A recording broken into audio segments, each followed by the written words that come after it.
ಈ i20 ಕಾರಲ್ಲಿ ಈ ರೀತಿ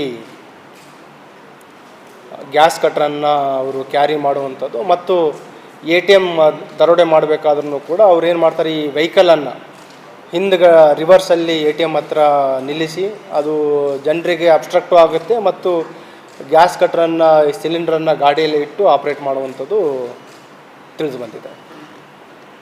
ನಂತರ ಬೆಳಗಿನ ಜಾವ ಸಬರ್ಬನ್ ಪೊಲೀಸ್ ಸ್ಟೇಷನ್ ವ್ಯಾಪ್ತಿಯಲ್ಲಿರುವ ಒಂದು ATM ಕಳ್ಳತನ ಪ್ರಕರಣ ವರದಿಯಾಗಿತ್ತು. ಅದರಲ್ಲಿ ಬೆಳಗಿನ ಜಾವ 2ರಿಂದ 3 ಗಂಟೆಯ ಸುಮಾರಿಗೆ ATM ಒಳಗಡೆ ನುಗ್ಗಿ ಗ್ಯಾಸ್ ಕಟ್ರನಿಂದ ATM ಮಷೀನನ್ನು ಕಟ್ ಮಾಡಿ 18 ಲಕ್ಷ ಕಳ್ಳತನ ಆಗಿರೋದು ಪ್ರಕರಣ ವರದಿಯಾಗಿತ್ತು. ಆರಂಭದ ಹಂತದಲ್ಲಿ ಯಾವುದೇ ರೀತಿಯ ನಮಗೆ ಕುರುಹುಗಳು ಆ ಪ್ರಕರಣದಲ್ಲಿರಲಿಲ್ಲ. ಅದಕ್ಕೆ ಕಾರಣಗಳು ಬೇಸಿಕಲಿ ಅಂತಂದರೆ ಇನಿಷಿಯಲ್ ಹಿಕಪ್ಸ್ ಅಥವಾ ಈ ಒಂದು ಬ್ಲೈಂಡ್ ಕೇಸ್ ಆಗಿತ್ತು.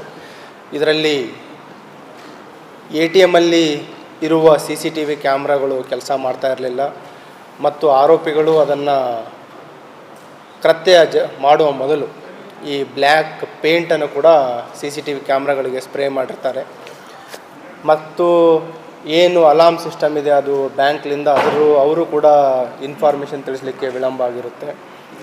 ನಂತರ ನಮಗೆ CCTV ಫಂಕ್ಷನಿಂಗ್ ಇದೆಯಾ ಇಲ್ಲ ಅನ್ನೋದ್ರ ಬಗ್ಗೆನೂ ಕೂಡ ಅವರು CCTVಗಳನ್ನು ಫೂಟೇಜ್ಗಳನ್ನು ಕೊಡಲಿಕ್ಕೂ ಕೂಡ ವಿಳಂಬ ಆಗುತ್ತೆ. ಅವ್ರದ್ದೇನು ಟೆಕ್ನಿಕಲ್ ಟೀಮ್ ಇರ್ತಾರೆ, ಅದರದ್ದು ಒಂದು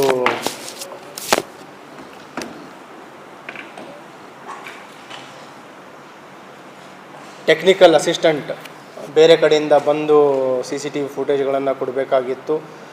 ಅವರು ಬೆಳಗ್ಗೆ ಅಪ್ ಟು 10-10:30ವರೆಗೂ ಕೊಡಲಿಕ್ಕಾಗಲ್ಲ ಅಂತ ಹೇಳಿರ್ತಾರೆ. ಸೊ ಇನಿಷಿಯಲ್ ತುಂಬ ಹಿಕಪ್ಸ್ ಇರುತ್ತೆ, ಆ ಪ್ರಕರಣದಲ್ಲಿ ಅಡೆತಡೆಗಳಿರುತ್ತೆ.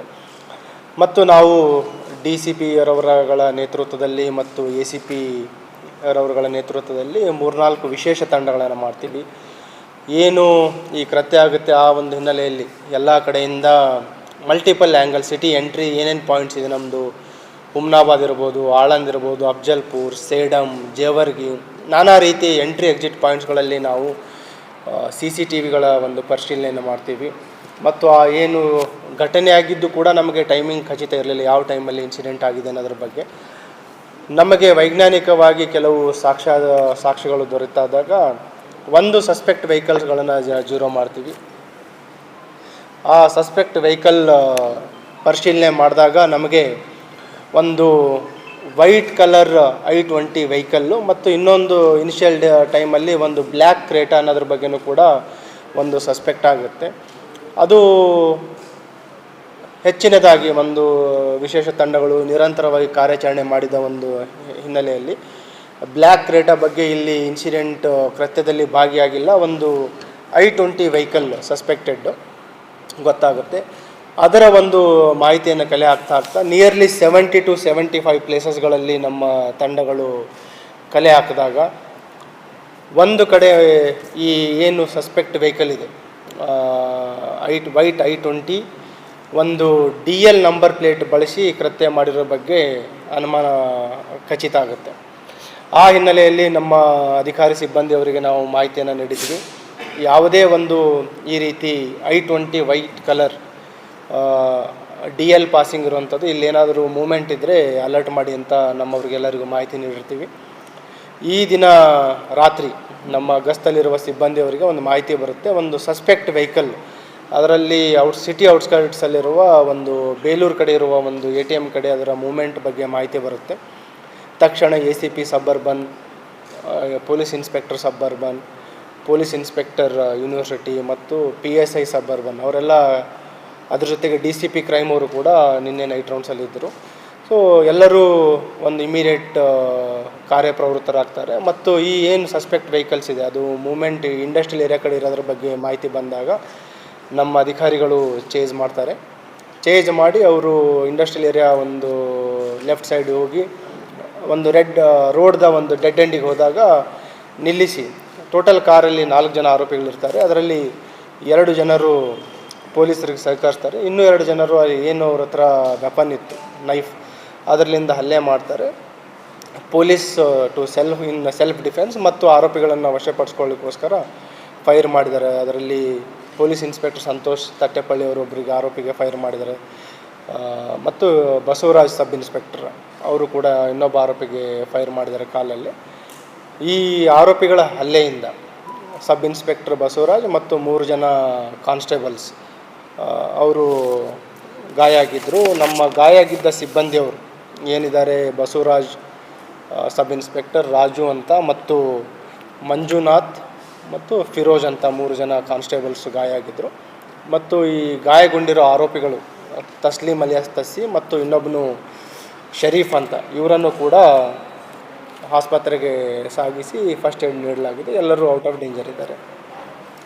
ಈ ಘಟನೆಗೆ ಸಂಬಂಧಿಸಿದಂತೆ ಪ್ರತ್ಯೇಕ ಪ್ರಕರಣವನ್ನು ಕೂಡ ಈಗಾಗಲೇ ನಾವು ದಾಖಲು ಮಾಡ್ಕೊತಾ ಇದ್ದೀವಿ. ಒಂದು ಪೊಲೀಸರ ಮೇಲೆ ಮಾರಣಾಂತಿಕ ಹಲ್ಲೆ ಮತ್ತು ಕರ್ತವ್ಯಕ್ಕೆ ಅಡ್ಡಿಪಡಿಸಿತ್ತು. ಅದ್ರ ಜೊತೆಗೆ ಈಗ BNS ಅಲ್ಲಿ ಹೊಸ ಒಂದು ಸೆಕ್ಷನ್ ಆ್ಯಡ್ ಮಾಡಿದ್ದಾರೆ, ಆರ್ಗನೈಸ್ಡ್ ಕ್ರೈಮ್.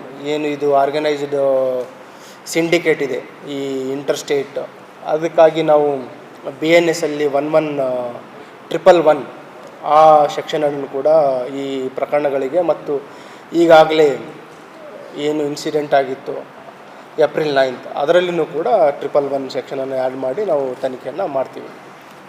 ಈಗ ಪ್ರಾಥಮಿಕವಾಗಿ ನಾವು ಕಲೆ ಹಾಕಿದ್ದ ಮಾಹಿತಿ ಪ್ರಕಾರ ಇದರಲ್ಲಿ ಏನು ತಸ್ಲೀಮ್ ಅಂತಿದ್ದಾನೆ ಅಲಿಯಾಸ್ ತಸ್ಸಿ, ಇವನು ಮೂಲತಃ ಇವರೆಲ್ಲ ಹರಿಯಾಣ ರಾಜ್ಯದ ಮಿವಾತ್ ಜಿಲ್ಲೆಯವರು. ಅಲ್ಲಿಂದ ಇವರು ವಿವಿಧ ತಂಡಗಳನ್ನು ಕಟ್ಕೊಂಡು ಬೇರೆ ಬೇರೆ ರಾಜ್ಯಗಳಲ್ಲಿ ಅಫೆನ್ಸಸ್ಗಳನ್ನು ಮಾಡ್ತಾರೆ. ಮತ್ತು ಪ್ರತ್ಯೇಕವಾಗಿ ಇತ್ತೀಚೆಗೆ ಲಾಸ್ಟ್ ಒಂದು 3-4 ವರ್ಷಗಳಿಂದ ಹೆಚ್ಚುವರಿಯಾಗಿ ATM ಕಳ್ಳತನ ಮಾಡುವುದನ್ನು ಇವರು ಮೋಡಸ್ ಆಪರೆಂಡಿ ಮಾಡ್ಕೊಂಡಿದ್ದಾರೆ. ಅದರಲ್ಲಿ ಇವರ ಮೂಮೆಂಟು ಯಾವ ರೀತಿ ಇರುತ್ತೆ ಅಂತಂದರೆ, ಟಾರ್ಗೆಟ್ ಬೇಸಿಕಲಿ ATMಗಳನ್ನು ಸೆಲೆಕ್ಟ್ ಮಾಡಬೇಕಾದ್ರೂ ಸಿಟಿ ಔಟ್ಸ್ಕಟ್ಸಲ್ಲಿರುವ ATMಗಳನ್ನು ಅವರು ಆಯ್ಕೆ ಮಾಡ್ಕೊತಾರೆ. ಗೂಗಲ್ ಮ್ಯಾಪಲ್ಲಿ ಸಿಟಿ ಔಟ್ಸ್ಕಟ್ಸಲ್ಲಿರುವ ATMಗಳನ್ನು ಸೆಲೆಕ್ಟ್ ಮಾಡ್ತಾರೆ. ಹೆಚ್ಚಿನದಾಗಿ ಇವರು SBI ATMನ್ನು ಟಾರ್ಗೆಟ್ ಮಾಡ್ತಾ ಇದ್ದಾರೆ. ರೀಸನ್ ಒಂದು ಓಲ್ಡ್ ATMs ಇದೆ ಮತ್ತು CCTV ATM ಮಷೀನಲ್ಲಿರುವ CCTV ಕ್ಲಾರಿಟಿ ಬಗ್ಗೆ ಅವರಿಗೆ ಕ್ಲಾರಿಟಿ ಇಲ್ಲ ಅಂತ ಒಂದು ಮಾಹಿತಿ ಇದೆ. ಇನ್ನೊಂದು ಈ SBI ATMಲ್ಲಿ ಹೆಚ್ಚಿನ ಒಂದು ದುಡ್ಡನ್ನು ಹಾಕ್ತಾರೆ ಅಂತ ಅವರಿಗೆ ಮಾಹಿತಿ ಇದೆ. ಆ ಹಿನ್ನೆಲೆಯಲ್ಲಿ SBI ATMs ಅಥವಾ other ATMs which are city outskirts ಎಲ್ಲೇ ಆಗಲಿ ಈಗ ನಮ್ಮ ನಗರಗಳಲ್ಲಿರುವಂಥದ್ದು ಆ ರೀತಿ ಐಡೆಂಟಿಫೈ ಮಾಡಿ ಟಾರ್ಗೆಟ್ ಮಾಡ್ತಾರೆ. ಅಪರಾಧ ಮಾಡಲಿಕ್ಕೂ ಸರಳ ಆಗಬೇಕು ಮತ್ತು ಮಾಡಿದ ನಂತರ ತಪ್ಪಿಸ್ಕೊಳ್ಳಿಕ್ಕೂ ಈಸಿ ಆಗುತ್ತೆ ಅಂತಂದು ಅವರು ಮಾಡ್ತಾರೆ. ಮತ್ತು ಇವರು ಅಪರಾಧ ಮಾಡಲಿಕ್ಕೆ ಸುಮಾರು ತಯಾರಿಯನ್ನು ಮಾಡ್ಕೊಂಡಿರ್ತಾರೆ. ಒಂದು ಟಾರ್ಗೆಟ್ ಔಟ್ಸ್ಕಟ್ಸ್ ಇರುವಂಥದ್ದು, ಎರಡನೇದು ATM ಎಲ್ಲಿರುವಂಥ ಔಟ್ಸೈಡಲ್ಲಾಗಲಿ ಅಥವಾ ATM ಸೆಂಟ್ರಲ್ಲಿ ಒಳಗಡೆ ಇರುವಂಥ CCTVಗಳನ್ನು ಬ್ಲೈಂಡ್ ಮಾಡಲಿಕ್ಕೆ ಈ ಬ್ಲ್ಯಾಕ್ ಪೇಂಟ್ ಸ್ಪ್ರೇಯನ್ನು ಮಾಡ್ತಾರೆ. ಸೊ ಅದ್ರ ಜೊತೆಗೆ ATMನ್ನು ಮಷಿನ್ ಕಟ್ ಮಾಡಲಿಕ್ಕೆ ಇವರು ಗ್ಯಾಸ್ ಕಟ್ರನ್ನು ಬಳಸ್ತಾರೆ. ಇವತ್ತು ಕೂಡ ಏನು ನಮ್ಮವರು I-20 ಕಾರ್ ಚೇಸ್ ಮಾಡಿ ಹಿಡಿದಿದ್ದಾರೆ, ಅದರಲ್ಲಿ ಒಂದು gas cutter with gas cylinder ಇದೆ ಮತ್ತು ಎಂಟೈರ್ ಗ್ಯಾಸ್ ಕಟರ್ ಮಷಿನ್ ಏನು ಎಕ್ವಿಪ್ಮೆಂಟ್ ಇತ್ತು ಅದನ್ನು ಕೂಡ ಇವತ್ತು ನಮ್ಮ ತಂಡ ವಶಪಡಿಸ್ಕೊಳ್ಳಲು ಯಶಸ್ವಿಯಾಗಿದ್ದಾರೆ. ಇದ್ರ ಜೊತೆಗೆ ಇನ್ನೂ ಕೆಲವು ಅವರು ಮುಂಜಾಗ್ರತೆ ಮಾಡೋದಂತಂದರೆ ಈ ವೆಹಿಕಲ್ ನಂಬರ್ ಪ್ಲೇಟನ್ನು, ಫೇಕ್ ನಂಬರ್ ಪ್ಲೇಟನ್ನು ಅವರು ಬಳಸ್ತಾರೆ. ಈಗೇನು ಅವರು ವೆಹಿಕಲ್ ಸಿಕ್ಕಿದೆ ಇವತ್ತು DL7CQ 8582 ಅಂತ, ಅದು ಯಾವುದೋ ಬೇರೆ ವೆಹಿಕಲ್ದಿರುವಂಥದ್ದು, ವ್ಯಾಗನಾರ್ದು ಅಥವಾ ಬೇರೆ ವೆಹಿಕಲ್ ಇರುವಂಥದ್ದು. ಸೊ ಫೇಕ್ ನಂಬರ್ ಪ್ಲೇಟನ್ನು ಬಳಸ್ತಾರೆ. ನೆಕ್ಸ್ಟ್ ಇನ್ನೊಂದು ಪ್ರಿಕಾಷನ್ ಅವ್ರು ಮಾಡೋದಂತಂದರೆ, ಈಗ ಮೂವ್ಮೆಂಟ್ ಆಗಬೇಕಾದ್ರೆ ಗೂಗಲ್ ಮ್ಯಾಪಲ್ಲಿ ಸರ್ಚ್ ಮಾಡಬೇಕಾದ್ರೆ ಅವಾಯ್ಡ್ ಟೋಲ್ ಪ್ಲಾಜಾ ಅಂತ ಬರುತ್ತೆ.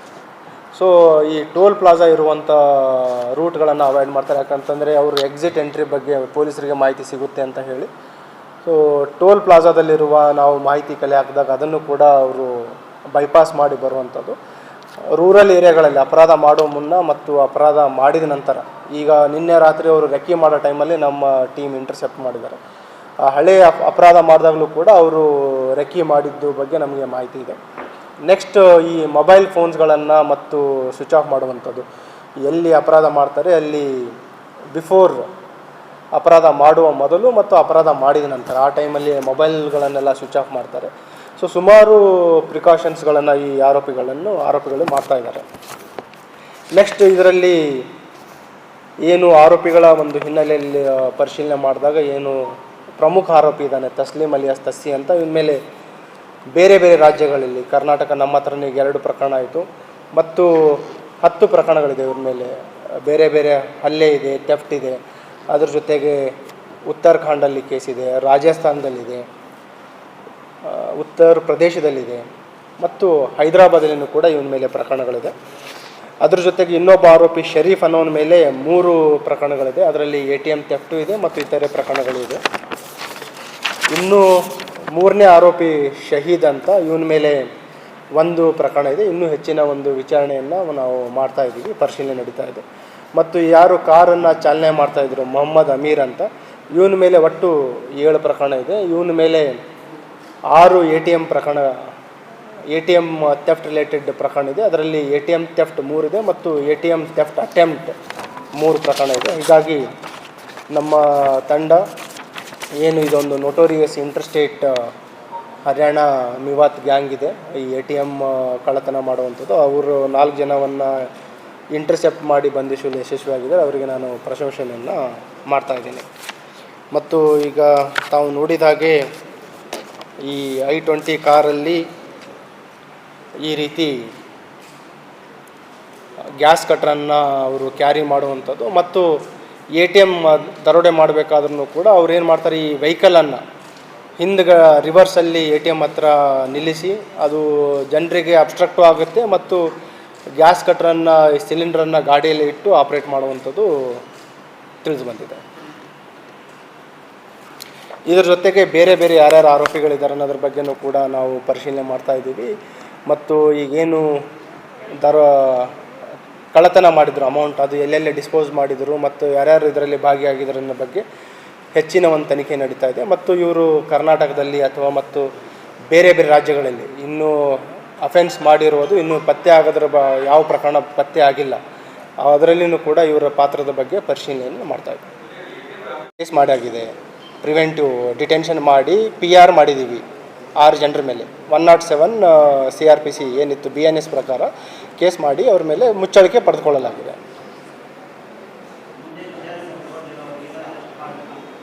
It is a protest. ಈ ಏನು ಇನ್ಸಿಡೆಂಟ್ ಆಗಿದೆ ಅದರ ಬಗ್ಗೆ ಅವರು ಅನುಮತಿ ಇಲ್ಲದೆ ಪ್ರೊಟೆಸ್ಟ್ ಮಾಡಿದರು. ಆ ಹಿನ್ನೆಲೆಯಲ್ಲಿ ಅವರಿಗೆ ಪ್ರಿವೆಂಟಿವ್ ಡಿಟೆನ್ಷನ್ ಮಾಡಿತ್ತು. ಓಕೆ. ಸೊ ಈಗ ಪಾಕ್ ಪ್ರಜೆಗಳ ಬಗ್ಗೆ ತಾವು ಕೇಳ್ತಾ ಇದ್ದೀರಿ. ಒಟ್ಟು 9 ಜನ ಇಲ್ಲಿ ಪಾಕ್ ಪ್ರಜೆಗಳು ಕಲಬುರಗಿ ನಗರದಲ್ಲಿದ್ದಾರೆ. ಅದರಲ್ಲಿ 2 ಜನ ಲಾಂಗ್ ಟರ್ಮ್ ವೀಸಾದಲ್ಲಿದ್ದಾರೆ, ಉಳಿದವರು 7 ಜನ ವಿಸಿಟರ್ಸ್ ವೀಸಾದಲ್ಲಿದ್ದಾರೆ. ಒಬ್ಬರು ಈಗಾಗಲೇ ಕಾನೂನು ಪ್ರಕಾರ ಪರ್ಮಿಷನ್ ತೆಗೆದುಕೊಂಡು ಅಮೇರಿಕಾದಲ್ಲಿ ಇದ್ದಾರೆ. ಸೊ ಈ ಉಳಿದ 6 ಜನರಿಗೆ ಈಗ ಆಲ್ರೆಡಿ ನಾವು ತಿಳಿಸಿದ್ದೀವಿ ಏನು ಅವರು ವಾಪಸ್ಸು ಹೋಗಬೇಕಂತ. ಅದಕ್ಕೆ ಅವರು ಸಹಮತಿನೂ ಕೂಡ ನೀಡಿದ್ದಾರೆ. ಅದ್ರ ಬಗ್ಗೆ ನಾವು ಫಾಲೋ ಮಾಡ್ತೀವಿ. ಈಗ 27th ಟೈಮ್ ಇದೆ. ಅವರ ಟ್ರಾವೆಲ್ ಪ್ಲ್ಯಾನ್ ಬಗ್ಗೆ ನಮಗೆ ಮಾಹಿತಿಯನ್ನು ನೀಡಲಿಕ್ಕೆ ಅವರಿಗೆ ಮಾಹಿತಿಯನ್ನು ನೀಡಿದ್ದೀವಿ. Okay, thank you. ಅವರಿಗೆ ಎಕ್ಸಂಪ್ಷನ್ ಇದೆ. ಈ ಲಾಂಗ್ ಟರ್ಮ್ ವೀಸಾದವರಿಗೆ ಎಕ್ಸಂಪ್ಷನ್ ಇದೆ. ಹೌದು ಹೌದು.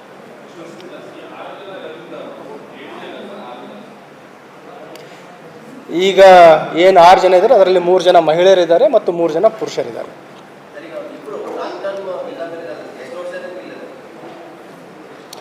ಸುಮಾರು ಮೆಜಾರಿಟಿ ಎಲ್ಲರೂ 20 ವರ್ಷಕ್ಕಿಂತ ಹೆಚ್ಚಿನದಲ್ಲಿ ಇಲ್ಲಿದ್ದಾರೆ, ವಾಸ ಮಾಡ್ತಾ ಇದ್ದಾರೆ. Okay, thank you.